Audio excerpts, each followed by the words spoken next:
Hello, I'm Ibrahim here. I'm going to answer the questions you sent me. Scotland's history is all about castles and battles. What is Gambia's history? Gambia's history is as far back as 470 BC. The first written records of Gambian history came from the Arabs and traders in the 9th century. Gambia before was ruled by the Mali Empire. I believe you must have heard about Mali. It's a country in West Africa.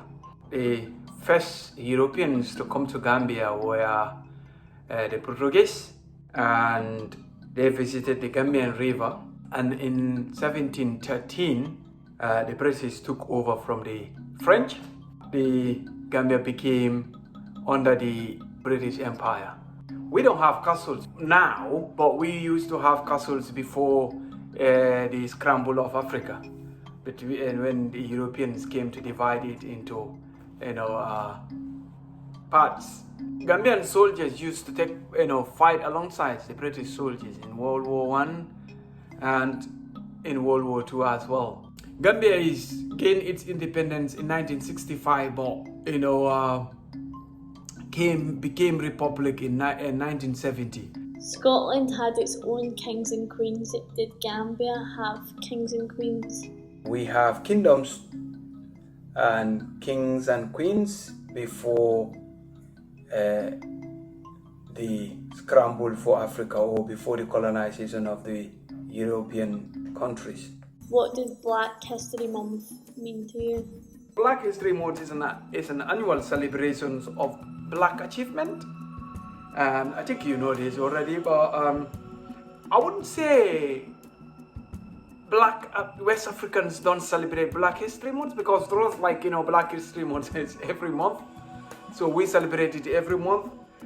I celebrated it like cooking my African traditional food, and dressing me in like you can see, dressing in African attire, and we sometimes meet at a place where we will celebrate it, like dance, African music, African food. Why did you want to come to the UK rather than stay in Gambia? It must be hotter there than Scotland. I came to UK in 2010, and I have a family in England, and I moved there, and then I got a cousin in Glasgow here, and then I came to visit her, and I like the place, and the people are so nice, and then I end up going to college, and ever since I've never returned back to England. What animals do you have in Gambia that we don't have here? The national animal of Gambia is spotted hyena. Some people call it a laughing hyena or jiggling. We have wild hippopotamus as well, one of the most dangerous animals in Gambia. It is responsible for about 100 deaths every year, because sometimes when people are in their boat in the river, so sometimes could be swimming underneath, and then they will topple your boat, and then they don't eat human beings, they eat more of rice. So other factors that they can kill people is they will come to their rice field, because they farm rice, so people hippopotamus would attack them because they eat rice. Another one is venomous snake. It's one of the animals that I'm scared to death to see it. In fact, if they bite you, you don't get medical attention quick, you will die.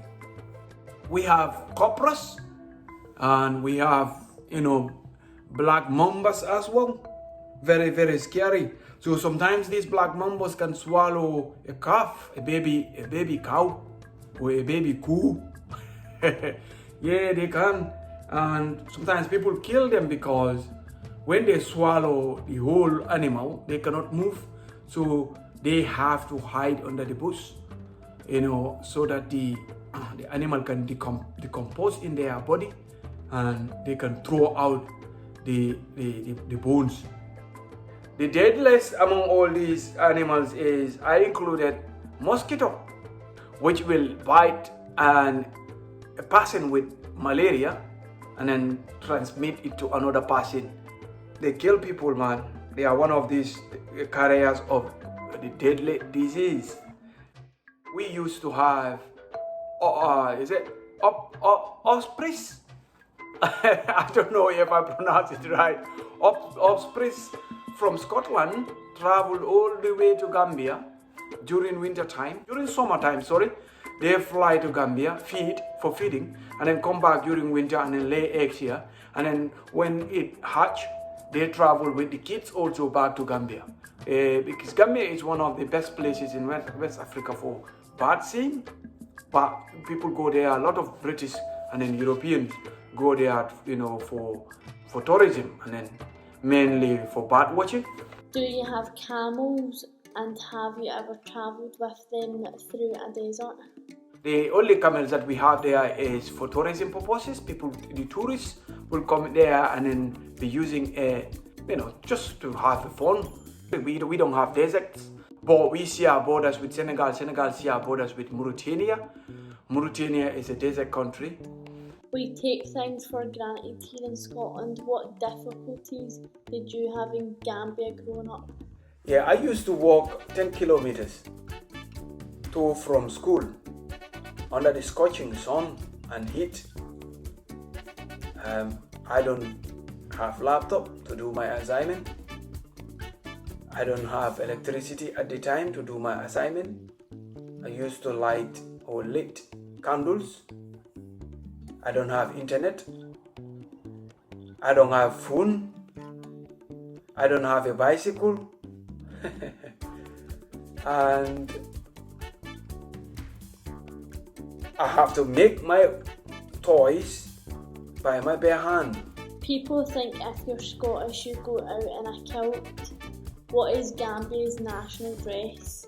The Gambia's national dress is kaftan, which you can see I am wearing now, So we wear these and pants, long pants, and some are very, very, very colorful. What is your fashion sense in the UK? I always dress differently here because I have to put layers upon layers, and I was just having my doing my assignments at the college. So at the Riverside College, so I have to, from my house here, it's just 10 minutes walk, but I have to put 2 jackets and then a hoodie and then go, because it's very, very cold, man. You could never get used to cold. Are you going to visit us here in the GSE?